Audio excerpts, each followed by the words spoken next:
All right. Everybody waiting in chat on us to start. Sorry we're a little late, guys.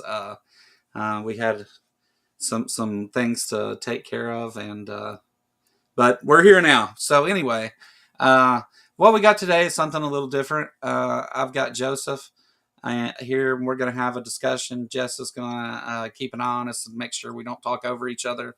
Um, I'll let Joseph introduce himself, tell who he is, and then Jess can say something if you want, and then we'll get rolling. It's up to you. I don't care if you say anything or not. It's you're muted right now, so it doesn't matter if you do say anything. Uh, all right. How are you today, Joseph? Go ahead and introduce yourself. I'm doing well, brother. I'm doing a lot better than I deserve. I'm just thankful for the opportunity to accomplish another little chunk of God's will today if I hadn't screwed it up already. And I appreciate the invite to come talk about it with you guys. Awesome. All right. So, Jess, obviously, I'm asking you to be fair. You're here as a middle person.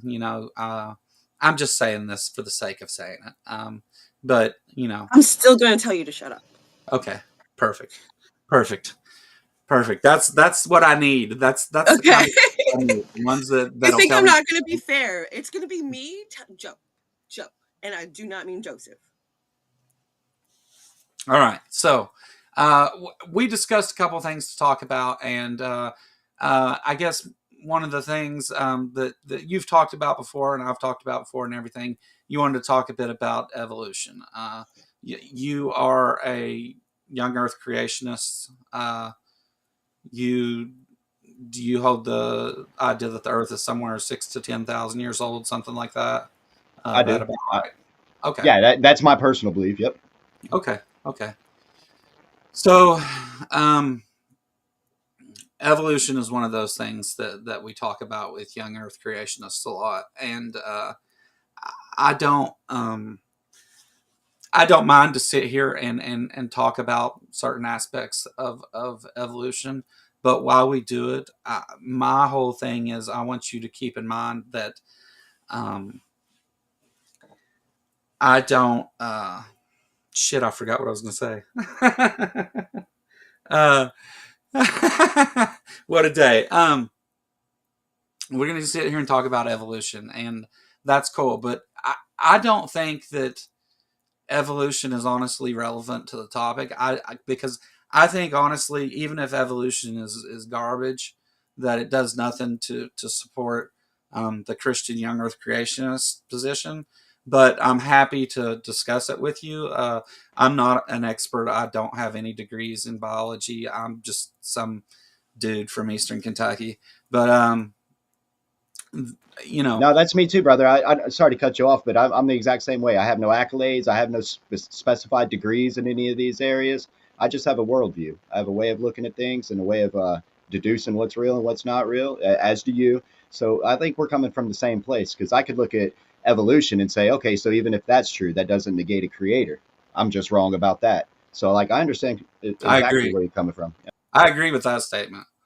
Um, the I think that evolution's probably the most obviously problematic thing for the young Earth creationist claim, and the thing that gets talked about the most.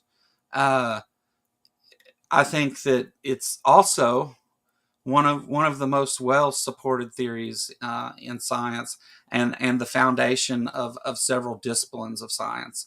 And that if we were to throw evolution out, or evolution has got this all wrong, then almost a big part of biology is gone, and it affects several other disciplines of science.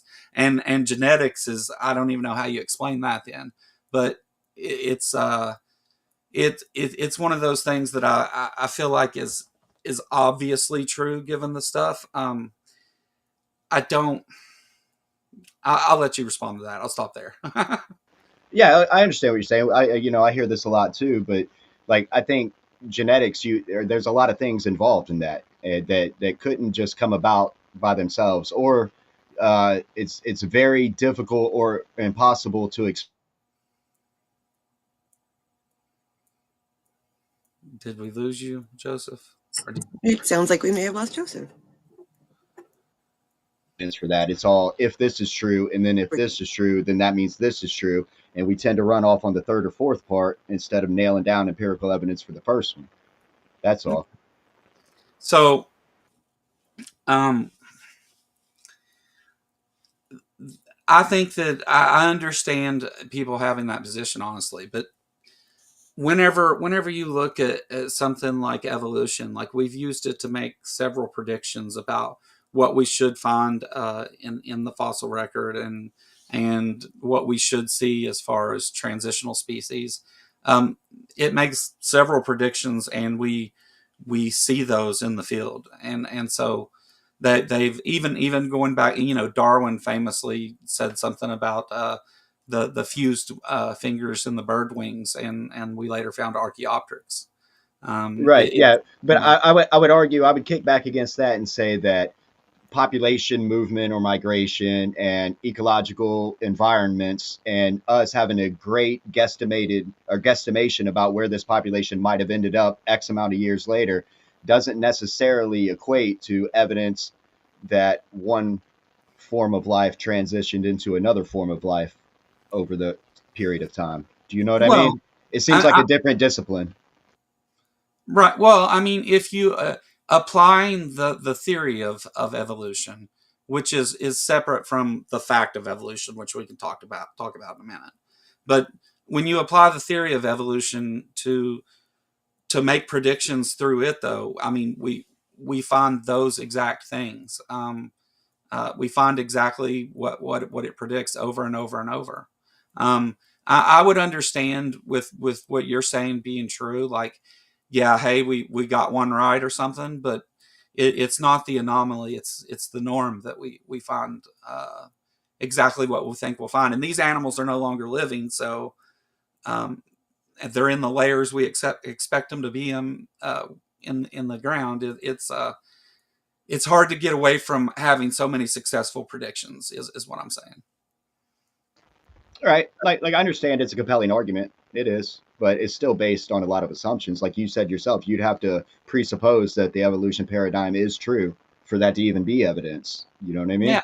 And are we sure that all these aren't retroactively fitted in? Right? Like creationists get accused of this all the time. We look at the data and we look at the evidence, and then we create this story to backtrack. Are some of these findings similar to that? It's my favorite word, actually. Post hoc rationalization. Yeah. The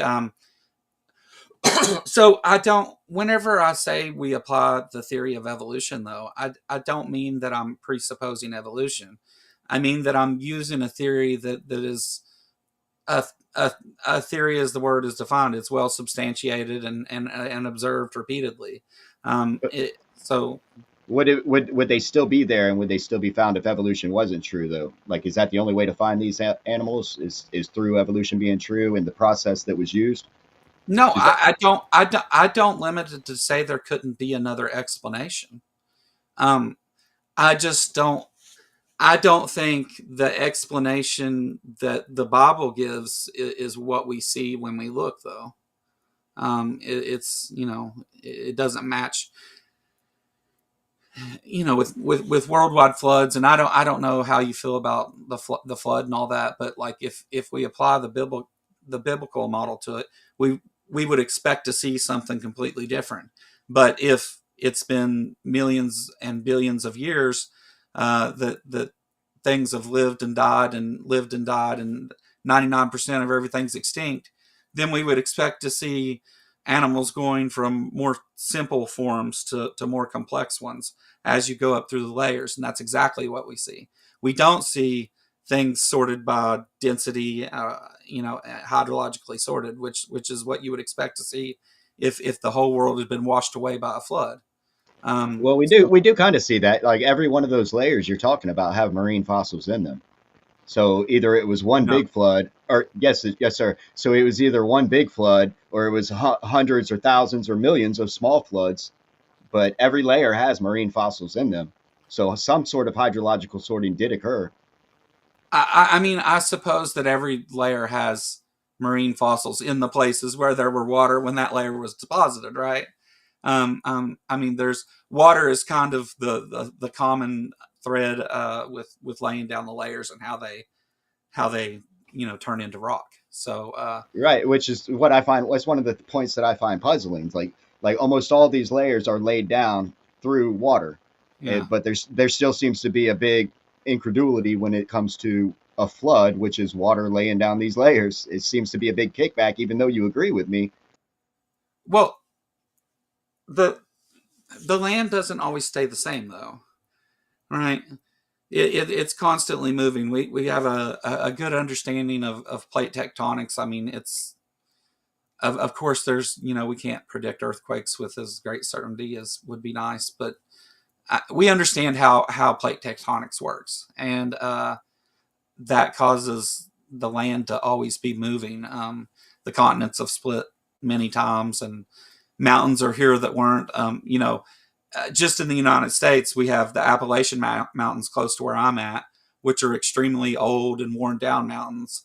The Rocky Mountains are a much newer range of mountains. They're still more jagged and larger. Those things take time. That's all of this. Takes a lot of time. So Or it takes a lot of water, one or the other. Because like I could put rocks and water in a rock tumbler and smooth them out in a couple of weeks. It's not going to take me 100 million years to smooth out that rock. It's just going to take all that water and constant movement. well, why do we not? Why do we not see things sorted by density instead of Because we're complexity? talking about living things. Living things have a brain and they're trying to survive. Birds are going to fly. They're going to get in the air away from the ground and the water. Anything that can climb a tree is going to climb that. It doesn't matter their size. You know, a cat can climb a tree and a But squirrel can climb a tree. They're nowhere near the same density, but they're both up in the tree. When okay, so the problem is though is that those birds that flew still end up in that same layer. But if you look in lower layers, there's not those birds. There's things similar to those birds that aren't those birds. Um, there and below that you don't find any bird like creatures at all. And the further you go, so again, I think it still holds that you see things going from more simple to more complex. I think the word's basal actually is what I should say, but who but cares? real on that point though, real quick, doesn't that violate entropy? Things tend to No, things tend to degrade over time. I love this Whether topic. it right on. Well, I'm glad we brought it up then because things tend to degrade over time, All right. not get better and more complex, especially when we start with nothing. I know a lot of folks on your side like to disconnect, but So, abiogenesis is 100% at least a presupposition in evolutionary thinking. It's got okay, to be. okay. So let's do thermodynamics first, and then abiogenesis. Okay. So thermodynamics doesn't say that you can never have order in certain places. It's in fact it predicts that. So it's supported that you have things moving away and ordered pockets at the same time. It's not it doesn't violate thermodynamics. So Right. No, no, no, no. I'm just saying on a long enough timeline, that milk carton outside is going to biodegrade. It's going to turn to nothing. It's not going to get better. It's not going to get new ink slapped on it by itself. You know, it's not going to become a better product. Over time, it's going to fade. well, It's going to, it's, it isn't driven by environmental pressures to survive and to reproduce. That's the difference. well, I don't know if it's driven by, right? Like, I understand that environmental pressures have an impact on living things, but I don't think that the environment is doing the change. You know what I mean? It's like the environment isn't making it happen. It's just a byproduct of that animal or that living being living in that area. That's what's happening. It's not the environment thinking or placing this certain thing on. Do you know what I mean? So like we do this with natural. Isn't that the same thing though? Like, Say again. aren't you just describing it like a different Well, way? no, well a little bit, but I think the distinction is your side kind of gives it agency. Nature did this, natural selection did this, the environment selected for these pressures for this to happen. There's no agency there. This is a blind, random, unguided process. So to look for logic in it seems illogical. I see. So I think maybe when we say it's driven by the environment and the environment selects what we're actually talking about is natural selection is always trying to make them more fit to the environment that they're in. So they adapt slowly over time to the environment they're in. We say it's driven by nature because that's the thing that's changing all the time. But you still have natural selection with mutations passed down to each population. So they're both moving things. So that's why sometimes we say that it's driven by nature and stuff because it's changing as well. So uh, but everywhere we look, we see that animals adjust to their environment, not the other way around. More often than you see them even migrating. We do see some of that, but that's different. Um, uh, you mentioned abiogenesis, so here's here's the here's the deal on abiogenesis. There are multiple theories in origin of life science that are plausible causes for how life originally started and RNA began to replicate, and there's several different ways that they get there, and none of those ways violate the laws of physics or nature. So Matter coming from non-matter, that doesn't violate it. Life coming from well, non-life isn't a violation of biodiversity or bio. It is, is your right? name Like Frank? Frank.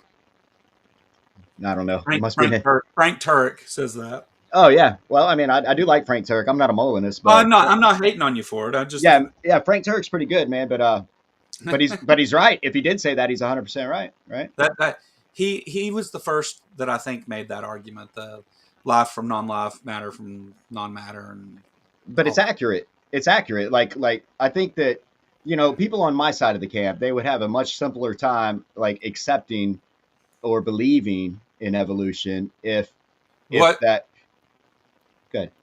what if I told you I don't think any of those things? You don't think I don't follow. So you don't think what? I don't think that it's uh, matter from non-matter and life.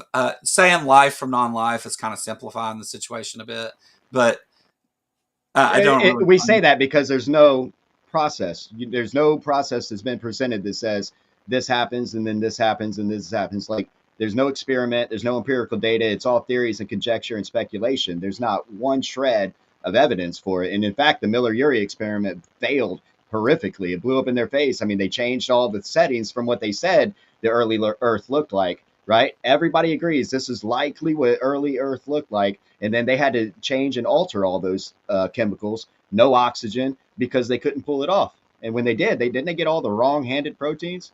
So like that's not life. I mean, it's just none of it works. It's just Yeah, a good. I, I'm I would sorry. I would have to look at that specific thing. I'm not familiar with it off the top of my head, um, but I do know that in Origin of Life Sciences that they've made a lot of advances, and like I said, given the two options, I have one thing here that is plausible. It's supported by a number of things, we've never seen it happen. We've never actually observed it, right? But it's supported by everything they look at. It doesn't violate anything either. So I don't know why I would have that option and then look to a supernatural one that doesn't answer anything, isn't supported by anything. It's a faith based thing, like it So is doesn't your answer, position. that doesn't answer any questions, is what I'm But saying. so, but that's kind of my point though. Your position is faith based also. You have no empirical evidence. Neither one of us were there at the origin of the universe. Neither one of us. So what you're taking are assumptions and likelihoods and best guesses and speculation and saying this is more likely than there being a God. Well, And I mean, I have no problem with that, because that's what I was going to say. That's the difference in our worldviews, and our worldviews aren't shaped by evidence. It's shaped by our family life growing up. It's shaped by social environments. It's shaped by cultural environments. It's shaped by any number of things. That's why two people from the exact same neighborhood can have wildly different worldviews, because it's shaped by a number of things. So us looking at this evidence right here, and you, like, this whole time you've just talked as if it's 100% true, and I've got to be smoking something to not get it, right? But that doesn't itself make it 100% true. That's just your worldview believing that, your faith against my faith. You can't prove it, otherwise there'd be no argument, right? Nobody would be debating this if it could be proven. well, what I'm saying is that the explanation that I think best explains the origin of life. That's the thing we're talking about, right? Is that where we're at still? Okay. The explanation that I think best explains that uh, I mean, there's a whole branch of science that studies it, and they do have evidence supporting the things that they say are plausible explanations. So whenever it comes down to what we're trying to explain here is the origin of life, you know, there is a natural explanation that works for that. Have we been able to reproduce it in a lab and do it? No. I mean, nobody's saying that life just happened overnight. It took a long time. You know, nobody's claiming that you can just make life whenever you want. But there is this natural explanation. So science supports that, but creationism doesn't even have that much.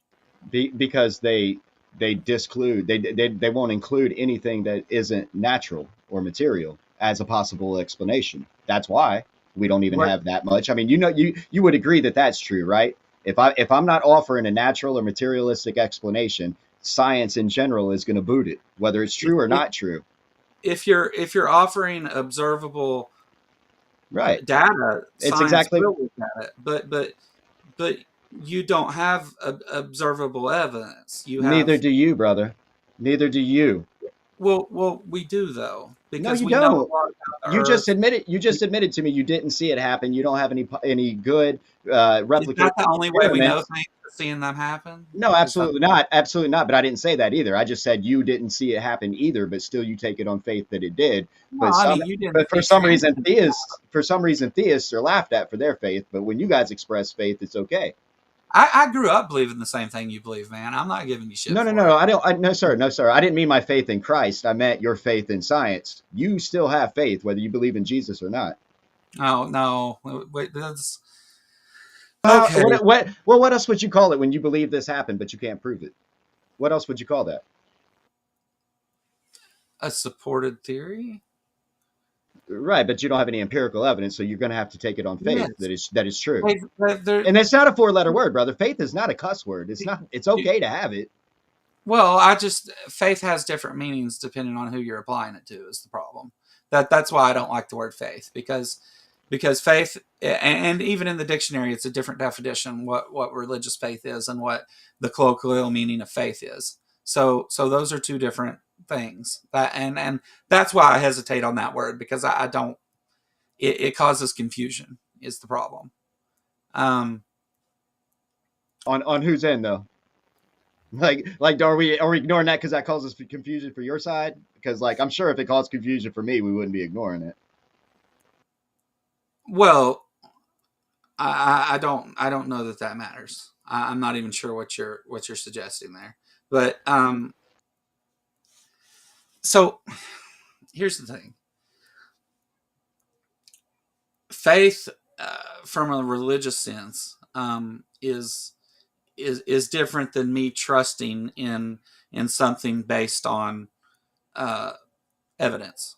It's not the same thing. So what science does it doesn't tell you something that is absolutely true. Evolution can be falsified, but you just need to bring evidence of the thing that does it.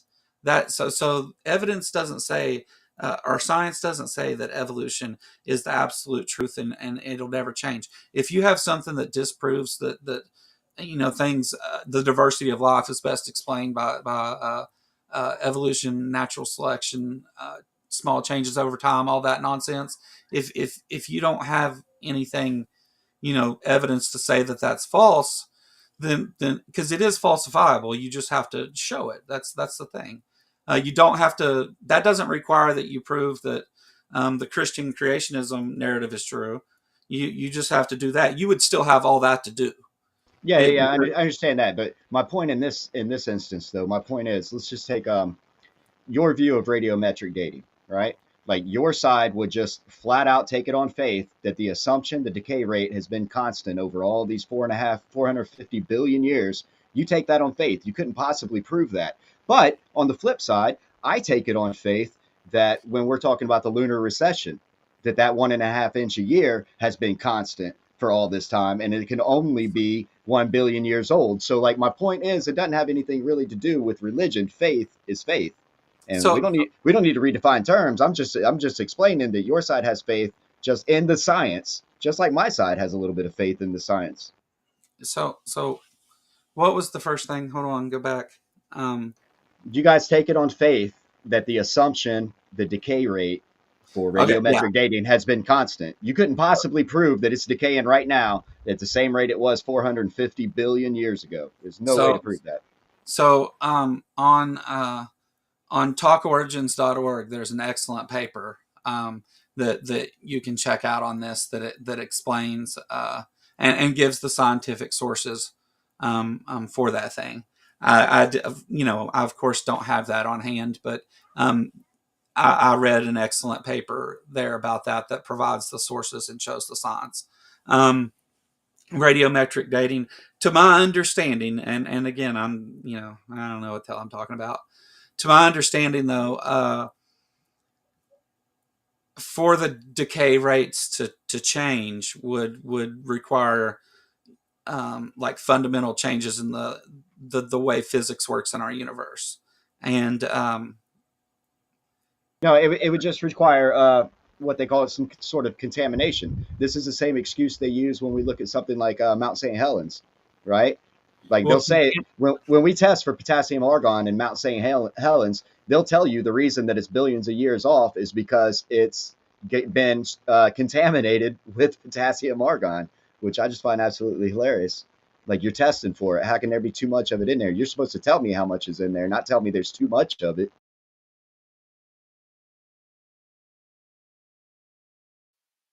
give me 1 second, okay? Sorry. Can ask her, okay.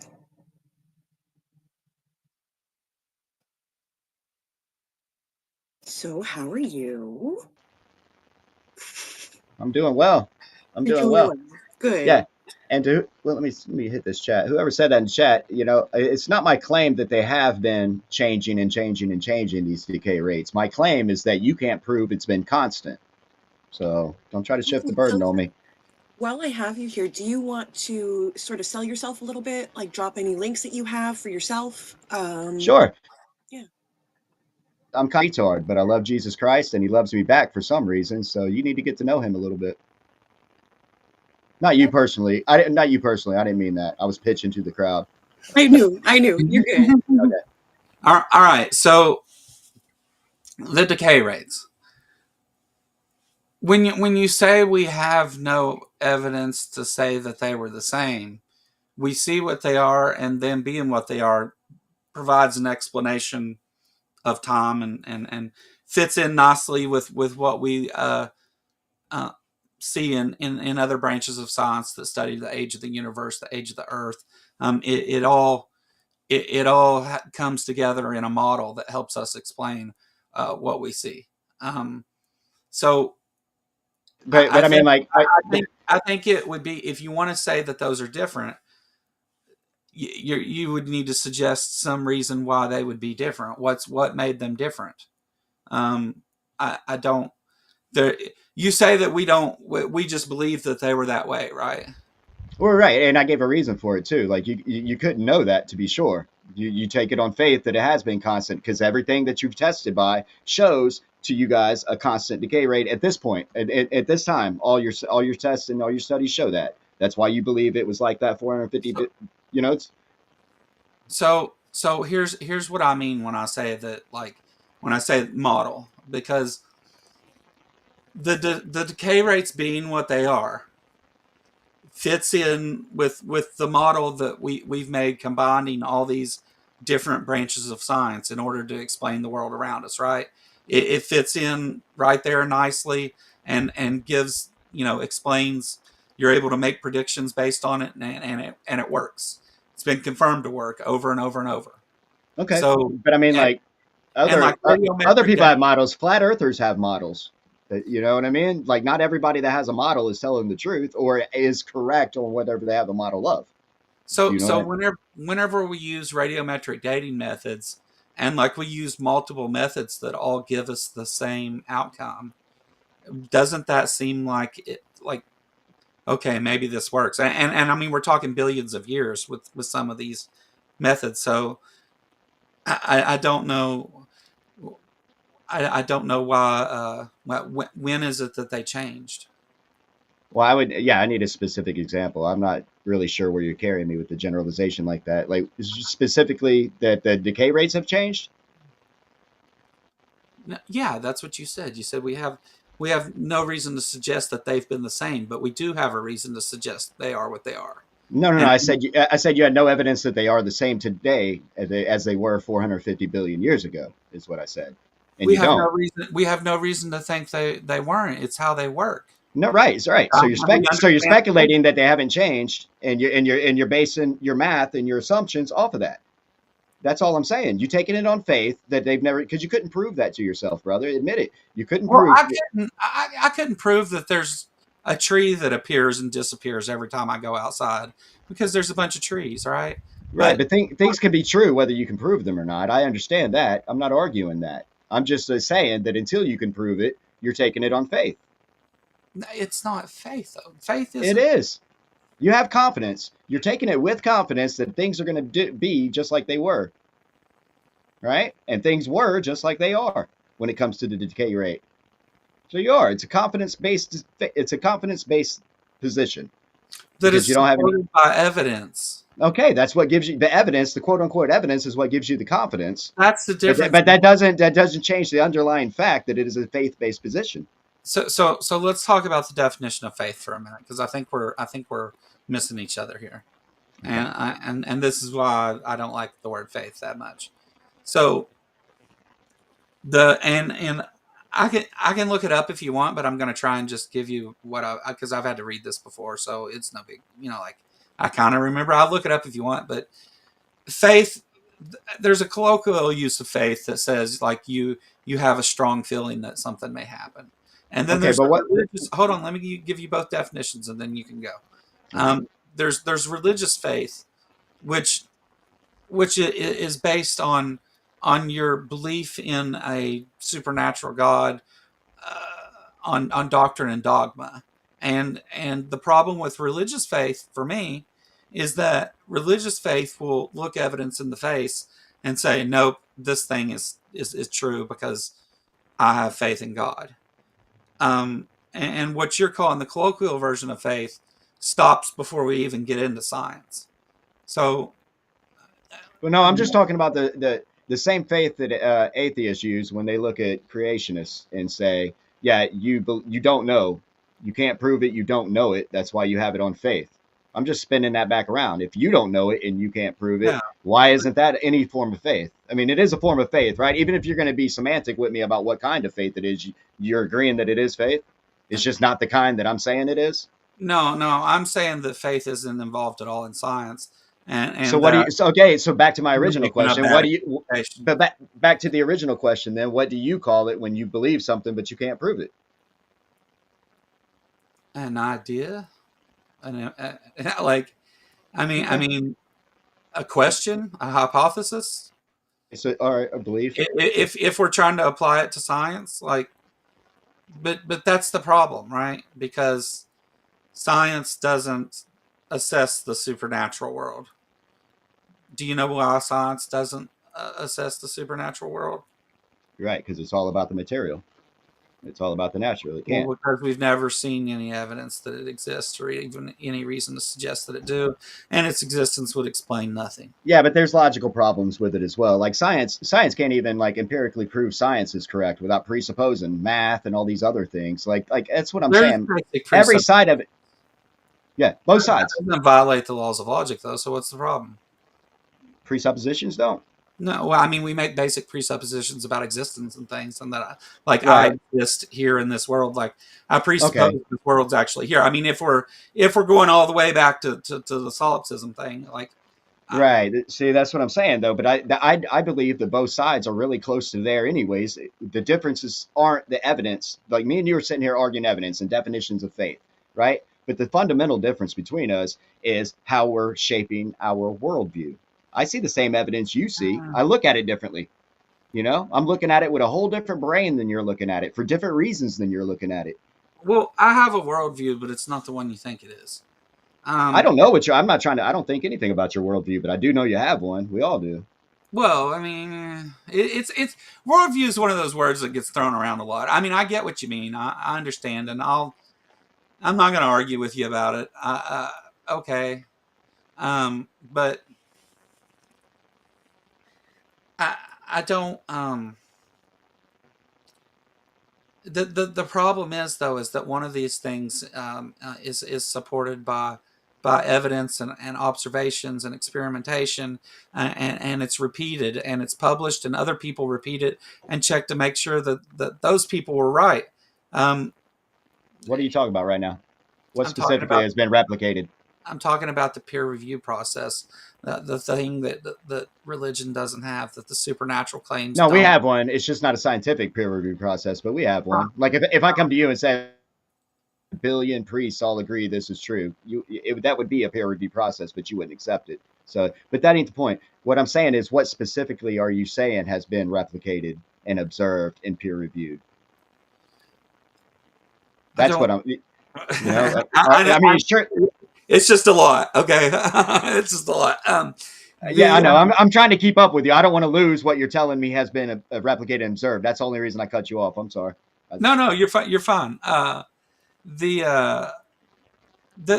so whenever we talk about theories and ideas that science has, right? There's a scientific method and process that it goes through, and we put that hypothesis through those tests in order to try and disprove it, just to show that it's not true. That's the job of science when it has an hypothesis.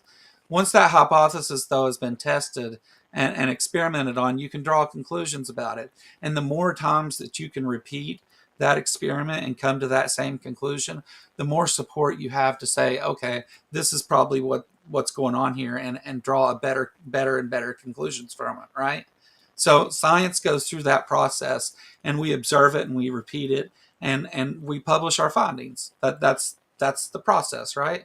No, Other I would agree. other people repeat that, and if they have the same findings, you're always growing more and more towards this place to where it's like every time we look at this thing, we observe it's true. Um, Right. claims of the supernatural and religion don't have any of that process. So it's not so much you're comparing a worldview to a process, a set of tools we use to explain the world, and Right, right. Well, I'm not disagreeing with the process that you've just explained. I am disagreeing with certain things coming alleged to have come through that process, like things we've already spoken about, like abiogenesis that hasn't been observed and it surely hadn't been replicated. The deep time that hasn't been observed and it hasn't been replicated. So, like I agree with the process and what you're talking about, but you're saying it as if these things we've already talked about have been proven a billion times over, and they just haven't. Well, I mean, so they've been evidenced. I understand what you mean. They've been evidenced, but there is evidence for your theory, but it hasn't been unequivocally proven, is what I'm saying. There is no empirical evidence of abiogenesis. None. so So so that's what I would say you take on faith. That let that has not that has nothing to do with the observation of genetic drift or speciation or adaptation or anything like that. I understand that observing. uh, that's a whole bunch of things at once. But so let me start with the first one, though. Evidence of abiogenesis, right? So do you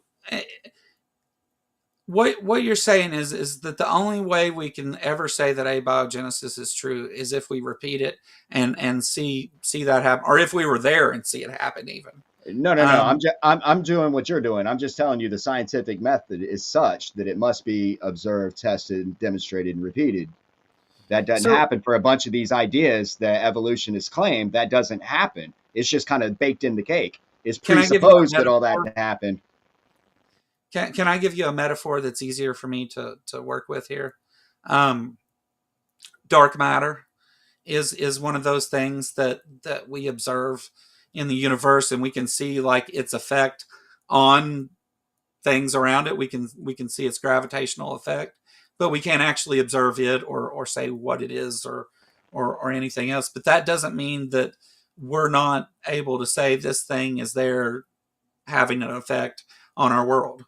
That's Right. But like you said, though, we're observing it. We're observing it have an effect on something. things You don't have that in what we were talking about. in abiogenesis. Correct. You haven't. Nobody's ever observed So, abiogenesis. Nobody's so, ever observed life coming from non-life. so we understand evolution takes off once we establish life is there. Evolution is an explanation for the diversity of life. Abiogenesis is the explanation for the origin of life, right? I Um, understand that. That's why I said or it's got to be well, no, I presupposed, want to though. be clear for the audience that we're talking about. Right. Yeah. So because we kind of went from one to the other real quick, and I don't want to confuse and make people think that we're on the same subject. So the proteins and the things that we believe were the causes of those first of what started first replicating as RNA and eventually became DNA. The proteins that exist and we see and their behavior, and we understand how they come together. They've been able to make them come together and do different things in the lab, and they've observed these things happening. So it's not that there's no evidence for this. It's that they haven't observed actually creating life in some. Well, they've observed it doing what they've made it do. Right. They're manipulating it. They're making it do that, and then they're saying, "Hey, we've observed this happening," which I don't doubt for one that's second that's that. that's simply not true. They've Well, it is true they, because like the RNA world isn't feasible to begin with, but we're already acting like it happened, and we have evidence of it with the proteins. Like even if you start with an RNA world, where'd the RNA come from? This is my whole point. You can't disconnect abiogenesis from evolution. well The R, these proteins begin to combine, right? And they're uh, consuming I'm not resources. trying So to cut. I'm sorry to cut you off, brother, but again, you're telling me what they do after they get here. The question is, where did they come from? where How did did they? proteins come from? How did they get what? There's several explanations. Right. So you don't know, but there are I, just I several don't, possibilities. no, I don't have an explanation for the origin of life, and neither do you. But I have one that Exactly, but I admit mine's faith. Yeah, that's all I'm saying. You have I, a faith too, brother. You believe abiogenesis happened and that kick-started evolution, but you don't have any evidence for that. I You think just take that it on faith. abiogenesis is the best explanation. I'm not trying to tell you that it's the truth. I'm telling you Amen. that it's I think it's Jesus supported Christ by. making everything is the best explanation, right? Because life doesn't come from non-life, but that's not the same as somebody creating it. You just explain that with the RNA world in the lab. But it's not somebody created it though. I mean that's not how that they didn't make them do it. It is it the they've had them combine in water and set up conditions, and they've seen it, the process begin, and they've observed different parts of this process, but they haven't repeated the first life, and that's fine. I don't, I think it's supported and it's probably the case. I'm not trying to tell you to believe it, or you're going to burn forever for not doing it, though. So I think there's quite a bit of difference in, I think this is true because the evidence supports it, and you think it's true because there's a book that tells you it's true. And, Well, no, and no, no, no, no. To be fair, I'll answer my own self on that, or I answer for myself on that. I believe it because the person Jesus Christ, who actually existed and was a real man, said it wasn't true. So I believe him. It's not just I want to believe myself and I want to believe that I'm right. I am taking it on faith that this other person knows what he's talking about. Well, see, that's fine, and maybe Jesus Christ was a real man that did all those things or whatever, but you can't even show that that's true. Yeah, And yeah, yeah, this has again. been written on Yeah, extensively.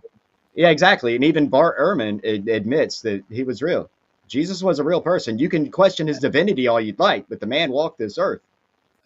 So I think there's a difference in maybe there was a man named Jesus and the stories of the Bible. I don't think you can really say for sure either. I think a lot of historians agree with that. Bart Ehrman's position on it is what it is, but like that's Well, I mean, I there don't. is no teacher of antiquities or religious histories that would deny Jesus existed. It only comes from you guys' circle. That's it. That's all. Nobody who No, teaches anything that's about not this. true either. There's Okay, there's show.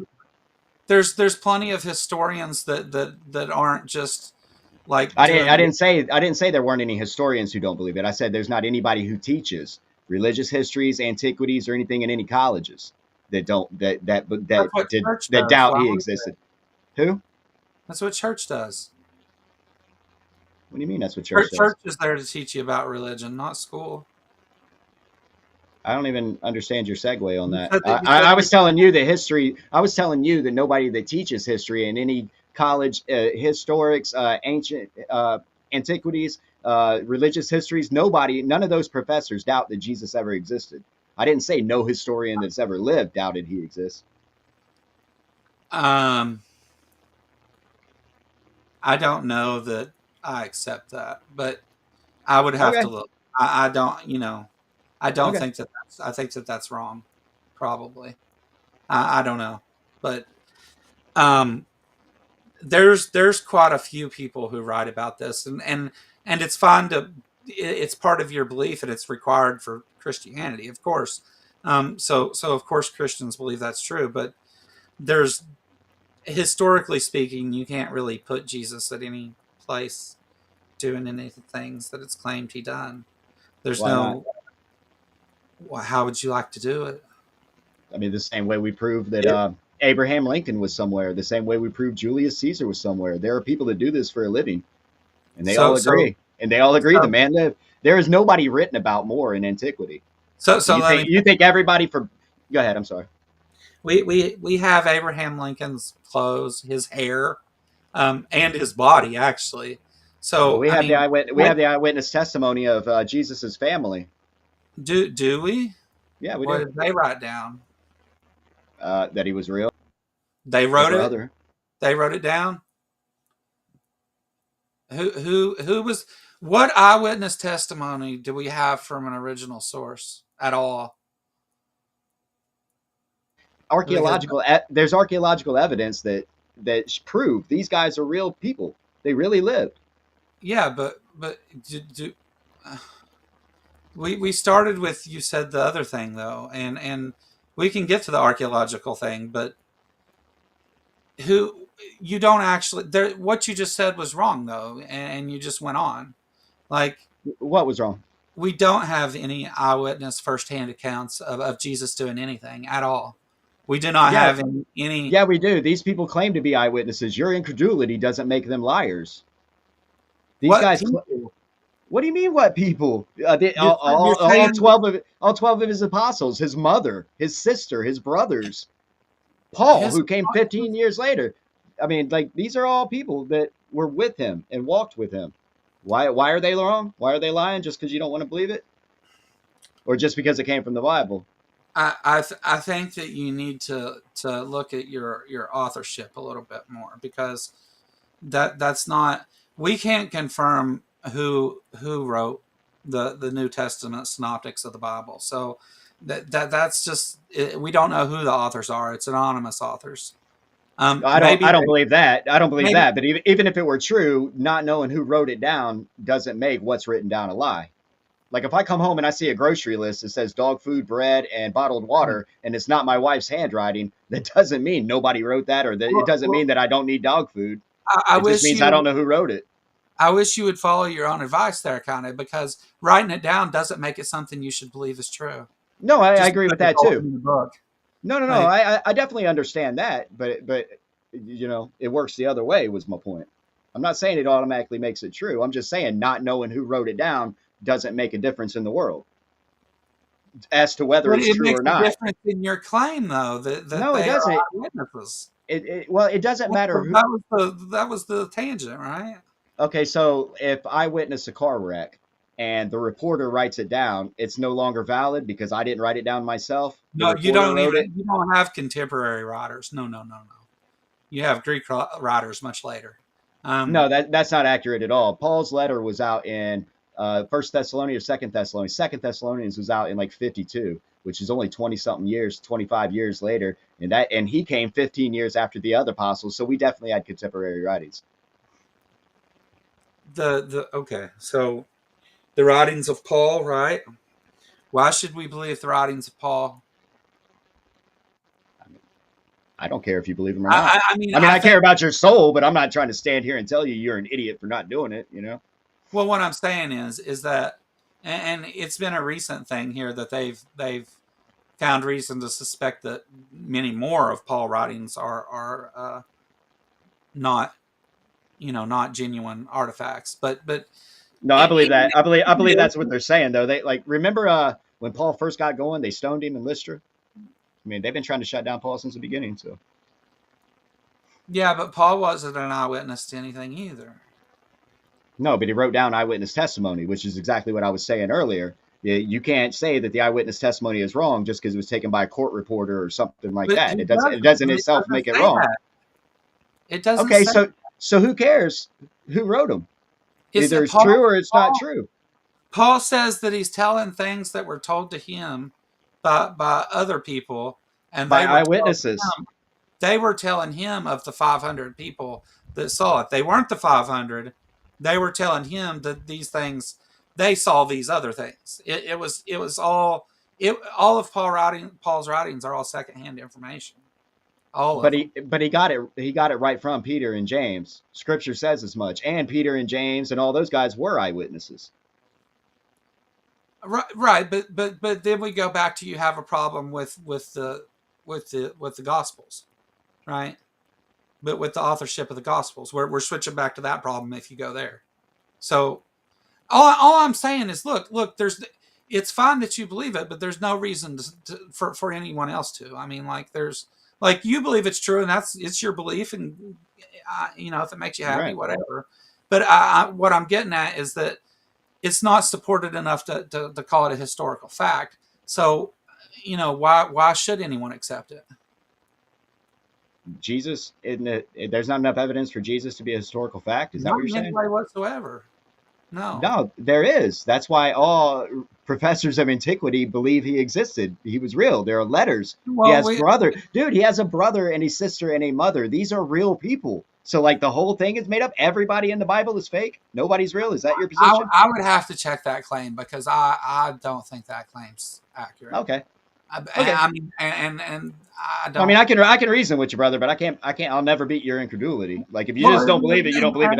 and that's fine. You can call it incredulity if you like, but me not knowing some random thing that you brought up isn't because I'm being honest with you. I don't think that's the case. I would have to look at it, and I can't argue with you about the thing that I'm not sure of. Sure. Right. Sure. Sure. So it's just me being honest. I'm not trying to be a dick about it. Um, the oh boy. So once we get past, can we talk about creationism a little bit for a minute? Sure. So once we get past all the science stuff, and it's like, okay, so it's the Christian model of creationism. God created the earth in 6 days.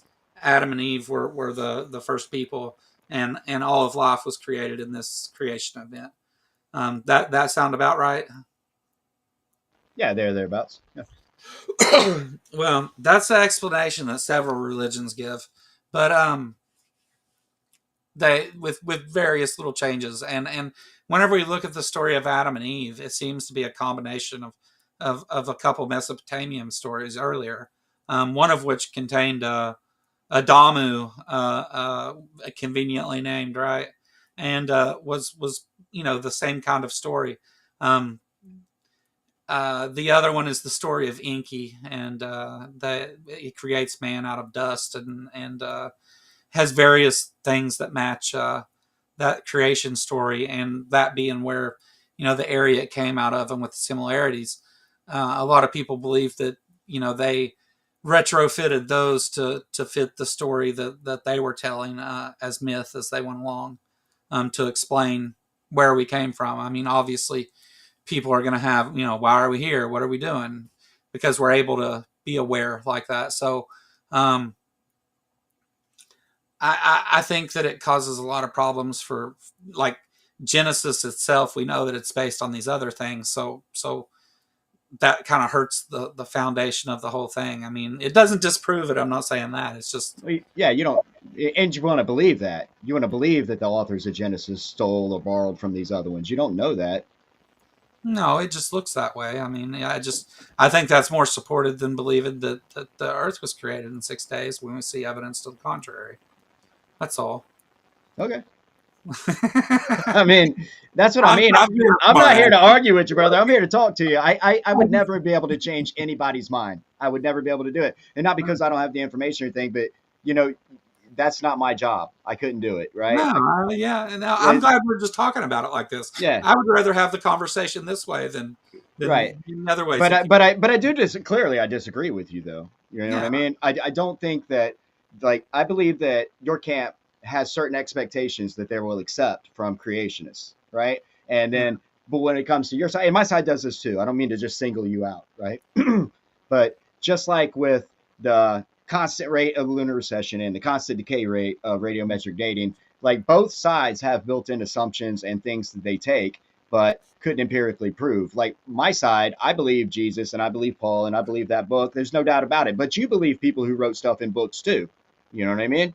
It's just all there is to it. Oh, I'm sure. I believe I'm a collection sure. of 66 books, and I get told how stupid I am, but from people who's never read 6 books. You Hey, know, look, they think a YouTube video is good enough. You know, look, man. I'll be the first to tell you I'm wrong about any number of things. I hold some wrong ideas, but a lot of the wrong ideas I hold are like inconsequential most of the time, right? Like, right? I think somebody likes me, or stupid stuff like that. It's inconsequential. Whereas if religion, if Christianity isn't true, it's like the most evil thing man has done to one another ever, which is kind of gets in my craw. Well, I mean, yeah, okay, well, that's a good question. Let's start there. I was going to go back and start talking about the other stuff, but let's just move on from there. If Christianity isn't true, and evolution and naturalism and materialism is, why would it be evil? Who decided that was evil? Is that just your personal opinion, or is it objectively evil? um, Killing people is bad for people. It's not good for their living. You know, Again, but again, bad and good, those are moral terms. You're still is making a it moral. though? Well, I Is mean, it though? if it's If we're talking, if it's not, there's nothing wrong with lying to people and telling them Christianity's true when it's not. you're wrong this time. The so that Is that Game of Thrones background? no, that's some AI generated bullshit. Um, See, I forgot again, dude. I guess that's the problem with getting stoned before these. Um, Marijuana affects the memory. yeah, I'm just um, messing with you, brother. yeah.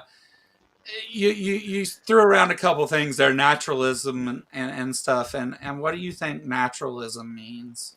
That means that there's no need to invoke any supernatural cause, force, deity. The world will explain itself. Everything has a natural or material reason behind it. There's nothing. There's nothing non-natural or nothing non-material as a Okay, cause. so all the things that we see in the natural world, you would agree exist, right? In the natural world, those are natural things. There are Yeah. natural things, right? Right. Well, presupposing that the world out there is real and not just in my mind, of course I do. Yeah. And those are the things that we call natural, and therefore naturalism. Where are the other things, the not natural things at? Where do we observe those? Like, I my best guess would be anecdotally, right? Like you couldn't do it with the tools you're talking about because you even admitted your tools are material and naturalistic tools. They couldn't possibly evidence the supernatural or the immaterial, because we right? have a reason to think that, like, we But I because mean, hold on. My point is, if I'm walking around with a hot an electrician uses it, tests a hotline tester, right? And they yeah, beep when you get close to a live wire, they beep. Now, yeah, if I'm walking around with one of those, but I'm in the middle of the woods and it's not beeping, that's not very smart of me to say, "Hey, look, this thing don't work." Blah blah blah. You gotta be in the yeah, right area, brother. yeah, but I can explain how that works. Like, and that's the difference, right? Like, isn't that the it's not the same thing. No, no, no, no. Hold on. This ties together because it doesn't. Just because your tools of naturalism and materialism won't evidence it doesn't mean it can't be evidenced. You're just gonna have to look in a different way, No, and it's no, the way no. you've already. If that's going to be special revelation. There's going to be something moving inside you, something spiritually that's not going to pick up on your material and naturalistic tools. That's where the evidence is going to be, and that's what I mean. You're in the wrong spot. You're looking in the wrong spot for the evidence you claim you want Where's the spot? in your heart. Got to Oh, circumcise. Got to circumcise the heart, dude. It's a heart of stone right now. they already circumcised my heart, so With or without your permission, right? I got an artificial valve, so I Oh already man, got dude. that. Yeah, so but Shit, as you must long have as we're partied a talking lot. heart circumcisions and stuff here, Did you evolve that way or did you party too much? I partied too much. Yeah, Oh, yeah. hope I you're was all right, like a brother. heroin addict. I really do I was hope a you're all heroin right. addict for a couple decades. Oh, damn, couple decades. You made it longer than most, man. You made it longer Yeah, than no, most. yeah, Yeah, yeah. I mean, I had my season, not with heroin, man, but speed. I was a speed freak back in my day. I like yeah, that. Yeah. So yeah. I really do hope you're doing well, bud. I hope you're doing No, well. no. I've been clean for like 10 years now, man. Hey, amen, dude. Amen. But um, so the reason that we don't look at the supernatural is because you talk about looking in the wrong spot, but and sorry to like say what Aaron Ross says, but there's no there. Like what where's Well, I that mean, spot? You talk that's about according to Aaron Rod, though. Just because he's never no, experienced no, it no, no, no. doesn't mean it's not there. You're misunderstanding me then, because Okay. that's not what I'm saying. Like we're looking in the wrong spot. Where is the spot where we find the supernatural? Where how do we suggest what reason do we have? Inside in your heart. That's I answered that. Inside What in your. yeah, but that's that then you're saying it's metaphorical, right? For our No, I feelings, don't. because your heart doesn't actually have like Yeah, you're well, yeah, that part I can understand. What I'm saying is you will feel physically the movement of the Holy Spirit if you really get it. It's not synthesized. It's not a self help group. It is a legit way for you to alter your life and change your life and kill that old man that we used to be. You know? so I understand what you're saying, but so what there's this thing called the God helmet that can reproduce uh, religious experiences and stuff, even for people who don't believe those things. Like they have and it's there's a lot of things you can go watch it, and a lot of people have done it and talked about it, and but anyway, they can make people have those experiences. How do we know that those experiences are Okay. Well, I mean, yeah, I get what you're saying, but at this point, though, I'm going to have to ask you what you would accept as evidence because we've agreed there's no natural or material evidence. And when I tell you what you got to do to get the supernatural or spiritual evidence, uh, you're you don't want it. You want something else. You know what I'm saying? no? You're telling. Hold on, real quick. You're telling me almost like that William Lane Craig debate. You're telling me that you would just think you're hallucinating or taking a drug or something. You wouldn't believe it was real. So if you wouldn't Yeah, believe the physical evidence and you won't believe the spiritual evidence, what evidence are you looking for? yeah. So sorry, and I suck at this. This is just we're just having fun, Yeah, and we're chit chatting, brother. It ain't nothing to suck yeah. at. That's all right. So yeah, but you said the spiritual evidence, and that's not a thing. that like what It you're is a thing. How do you explain these people just completely transforming their lives in a minute? Could be in 180 degrees of what they used to be. That is a thing, dude. Did you go to rehab when you kicked it? I mean, you see it all the time. Celebrate recovery. You know your highest power. You see this all the time. And I admit, most of it's synthesized. A lot of it is mob mentality, herd mentality. You're riding the buzz right then, and it might wear off later. Like I understand all that, but there is a physical movement, a physical change based on spiritual beginnings. You wouldn't yeah. agree with that? No, I wouldn't.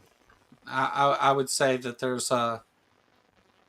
that there's a possibility for you to be mistaken about that because your experiences are based on on the life you've lived. So So your if worldview. you're born and raised in a culture of Christians, even Catholics, let's say, then you're 9 times out of 10 you're raised to be a Catholic and you believe those things. So your experiences are based on that. But the person that's born, over in Iraq as a Muslim, their experiences are that of a Muslim.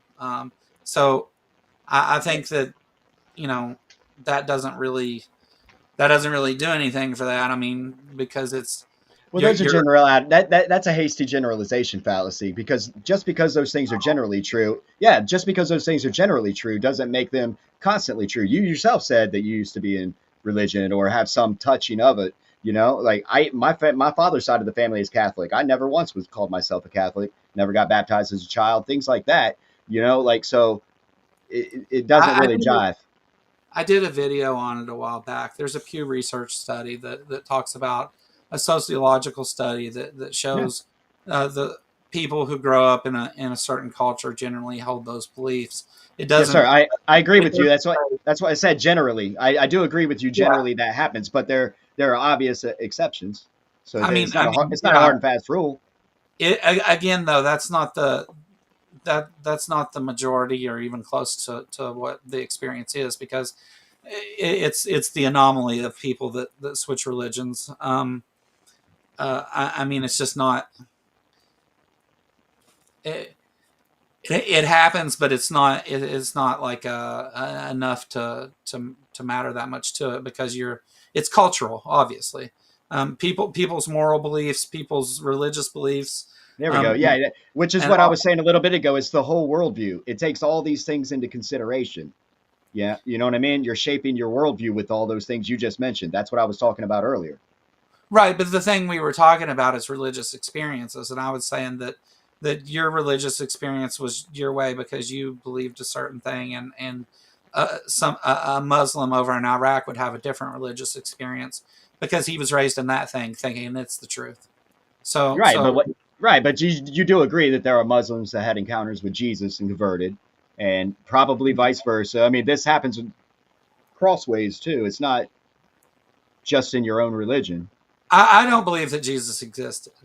So No, that wasn't the question though. It doesn't matter if you believe it or not. I'm saying that there are Muslims who claim to have had an encounter with Jesus and they've switched and became Christian. You would agree that that is a fact also, right? I suppose that yes, there are Muslims that used to believe Jesus was Jesus Christ or whatever.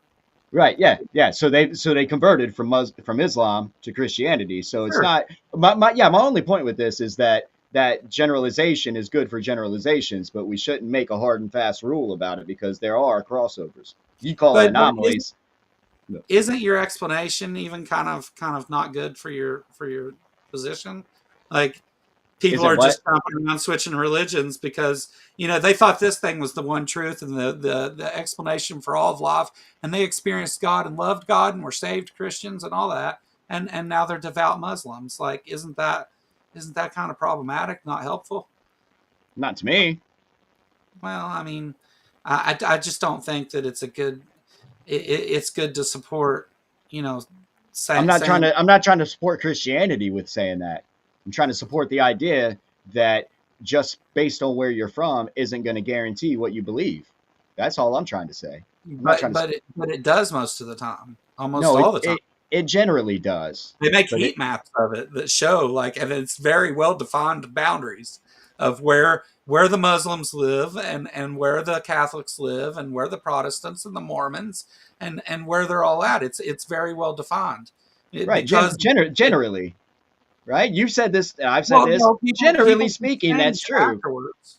People can change afterwards, but that's the experience for most people. Is that they're born and raised in the culture of whatever belief is in that area. It's there's sociological and geographical things that control it. So Right. I'm not trying to disagree with that. I'm just trying to say me and you are both from America. We're both from Appalachia, right? yeah, We disagree. We have different views. yeah. So it's not a hard and fast rule that that's the case, even though generally it is. That's all I'm No, saying. no. What the purpose of that is, and the point is, though, is that people are raised believing these things based on their culture, not based on any evidence or any good reason to believe it, but because they're indoctrinated into it as a child and told it's the truth and not to say anything different. That's just simply not true. Yeah, There is evidence. it's There absolutely true. I've heard hundreds and hundreds of people say that that's their experience of it. So it is true, at least in those cases. Um, um, like I don't. There's what about that doesn't fit your experience with it? Well, I mean, that being true for some of the people that you've spoken with doesn't make it true all across the board. I mean, I I'm not trying to say that. I'm trying to. You said that that's not what happens, and I said it does for at least those people. I wasn't saying that it happens across the board. I didn't ever claim that. I was just saying yes, that happens. You. right. No, no, no. I've agreed from the beginning that does happen, but I just want to be clear that it generally is the case. That's all. Is Like it because you're trying to slide it in as if the only reason anybody in America is a Christian is because they were raised to be one. And for most that is the for part most I'm disagreeing with you about because there is in fact evidence, whether you accept it as evidence or not. People believe things on based on evidence, not just their feels. You I'm know, saying for most Christians, that's the case. They're indoctrinated into it. I would also say that a majority of Christians have no idea what the Bible says at all. that's an But unfortunate fact. I think only like 4 to 7% of Christians are biblically literate, but you know that's not like I know you won't understand this, or you might not even like it or accept it. But the scriptures say that like my people perish for lack of knowledge. They won't read the Bible. They take the pastor. They let the pastor tell them what it says, and that's why you have so many different things going on. And there's false brethren in the church. I mean, we could have a whole show on that. So like on those things, I agree with you. There shouldn't be all these divisions and all this separation and stuff like that. That's man. That doesn't have any. That doesn't bear at all on the truth or the validity of Christianity. That's just what these guys are doing. but so let me ask you a question that I've this I don't know that I've ever gotten to a point to where I've seen a creationist ask this. Let's see how it goes. But whenever you go around and you talk about how evolution doesn't seem to be the case and creationism is, like, do you realize that there's like so many other branches of science that evolution is the foundation for, and that like it's we use evolution every day, and we use the age of the Earth every day too, and radiometric dating every day too, and it works for us. Like all those things work, and if you take evolution though for this part of it anyway, and we say it's not true, then we have to deny so many other parts of science being true, or at least deny that they're based their foundation is what we thought it is. I guess the observations still stand, but like Like I, what? Give me some of these. Give me some of these sciences that are based in evolution that would not exist and nobody would have found out. It has, it all relies on evolution being true. Give me some of these. evolution is the foundation of biology. No, biology was around. There were doctors around. Everybody understood blood. Everybody understood these things. That there were doctors before evolution come along. Evolution is a philosophy. What? Well, I mean, you're telling me that we did like what are you saying is my question. You're trying to tell me that we owe biology to the theory of evolution. Is that what you said? Yeah, biology. I said that evolution is the foundation of biology, which is true. It's not true. We've had biology long before we've had evolution. That is The absolutely not true. evolution was the actual evolution was already happening. According to So you, you're presupposing that it did. You're baking. That's what I mean. You're baking that into the cake. It's not a no, I fact. don't have to presuppose it. I have evidence that it's true. So You let's talk about evolution, the fact now, okay? Instead of evolution, the theory. Do you understand the difference? changes in allele frequencies over heritable gene. Yeah, something to that effect. Go ahead. Yeah, so it changes in a little over time, and then there's the what do you call them things? The way you do something, not the way I do it. What is that? Uh, hell, I don't know what I'm talking about. So anyway, the so we have the theory of evolution, which is the mechanisms. That's the damn word. The mechanisms on how those things are moving, like natural selection, right? It's one of the mechanisms of evolution, and we use the theory of evolution that's going to hold on other life because we've observed it everywhere we've looked. And we make predictions, and those predictions come true. So that's kind of the theory of evolution. It's really simplified. There's more to it than that. But the fact that evolution occurs is something different, right? So and you kind of gave the definition: changes in allele frequency over time by natural selection. So what's the problem there? I don't have a problem with that. That's what I was getting at earlier. Like uh, the Yeah, only issue is I would say microevolution, right? I would call genetic drift and variation and all these things. This is adaptation. This is microevolution, and that absolutely happens. No, I don't deny that one bit. But I don't see that there's no need for any of that to extrapolate. Like seeing what's a good example, right? The moth I've got it. or the squirrels. You know what I mean? Something like that. One of those categories. Like the fact that they've changed and varied in their species, right? Variation in the species. The fact that that's happened that is nowhere near evidence of everything coming from us one universal common ancestor. Yeah, So yeah, you know what I mean. So like that's my issue with yeah. this. Like it kind of tries to get squeezed in there. It's almost like a bait and switch. It's like you would agree that adaptation happens, right? Yes, I would. Okay, well there you go. That's the evidence. If we just extrapolate that unnecessarily over billions and billions of years, then boom, I'm right. And that's where I have a problem with. So do you understand why? So the definition of evolution, that microevolution that you're accepting, that you that's all you need to that's all you need for evolution, right? That's microevolution is evolution. This according micro macro according to thing. you, No, the observable no. change. Yes, the observable changes we see don't indicate that everything came from a single universal common ancestor. The changes that we see are in the same species. The observations that we make do support that completely, actually. But that's okay.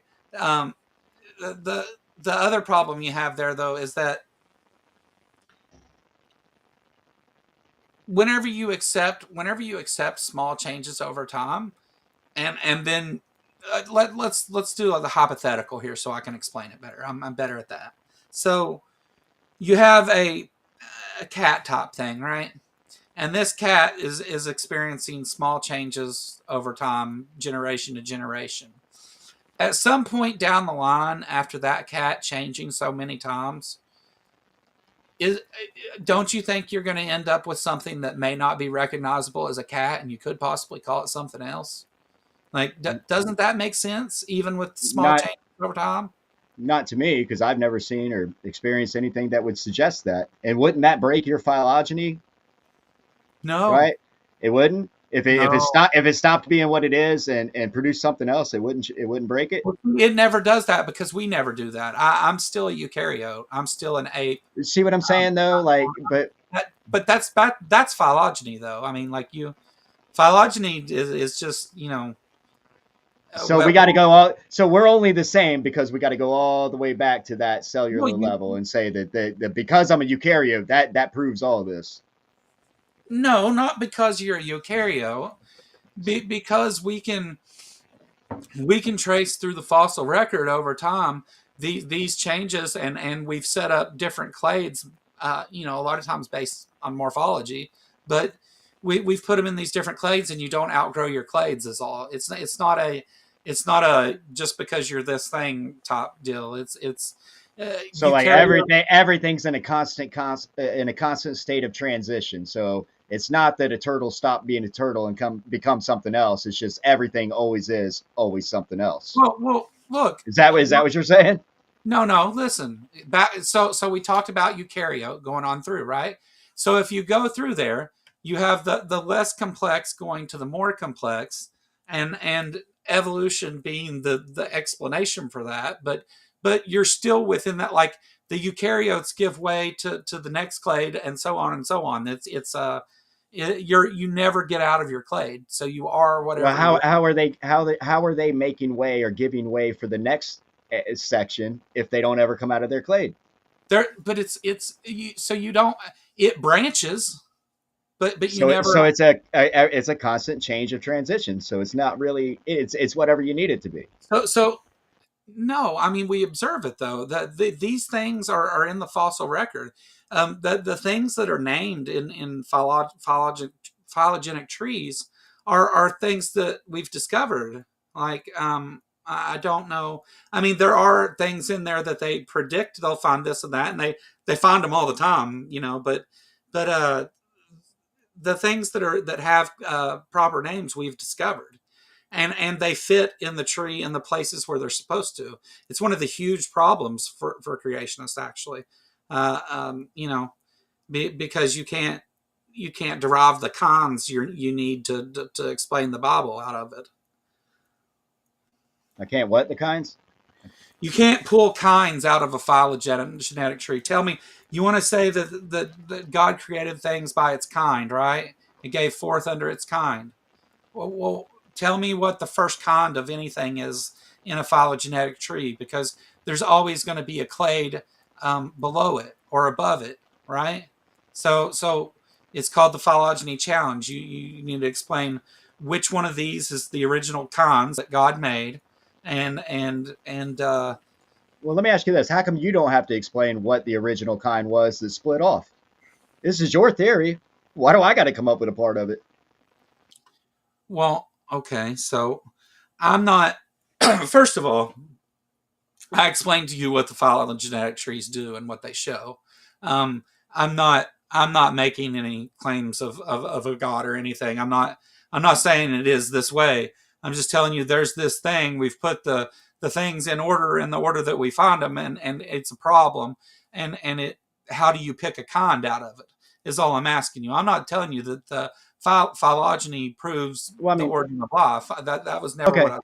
okay. Well, I guess to answer your question is, I'm going to stick with scripture, and scripture says, can they reproduce? Can they bring forth after their kind? And I understand there's some nuance there, and there's some overlap there, but can they bring forth? That's going to be what a kind is. And I think science says the same thing, right? And that science's definition of species that they can bring forth, one of the 20 definitions they have.